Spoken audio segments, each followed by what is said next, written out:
Hello বন্ধুরা, good morning সবাইকে। তোমরা সবাই কেমন আছো? আশা করা যায় ভালো আছো, আর আমি অনেক ভালো আছি। আমি ফার্স্ট টাইম একটা ব্লগ নিয়ে এসেছি তোমাদের সাথে। জানি না কেমন হয়েছে, প্লিজ সবাই একটু কমেন্টে জানিও। ভালো হোক খারাপ হোক যাই হোক, প্লিজ একটু কমেন্টে জানিও। তো আমি যে কারণে তোমাদের এই ব্লগটা নিয়ে এসেছি সেটা হলো, আমি গিয়েছিলাম এই নবদ্বীপ ধামে, যেখানে আমাদের শ্রীকৃষ্ণ এবং রাধা রানীর বাস বা সে স্থানে ভালো জায়গা। তো এটা হলো ফোয়ারা মোড়, যেখান থেকে নদী পার করে, নবদ্বীপ থেকে নদী পার করে যেতে হয় মায়াপুর।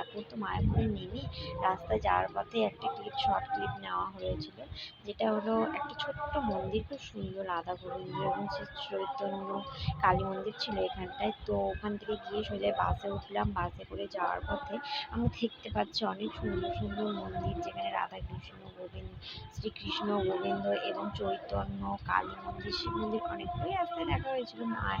মায়াপুর জায়গাটাতে পুরোটাই মন্দিরেই বেশিরভাগ ঘুরতে যেতে, অনেক ছোট বড় অনেক মন্দির দেখা যায়, বেশ সুন্দর লাগে। ঠিক তারপরে পৌঁছে গেছিলাম আমাদের রুমের লোকেশন। এটা হলো আমাদের রুমের লোকেশন, আর এই হোটেলটাতে গিয়ে আমরা উঠেছিলাম। তো এই ভিডিওতে এতটুকু থাকলো, বাদ বাকিটা পর নেক্সট ভিডিওতে তোমাদের দেখাচ্ছি। চলো, তোমরা সবাই পাশে থেকো, সুস্থ থেকো, ভালো থেকো। Love you all.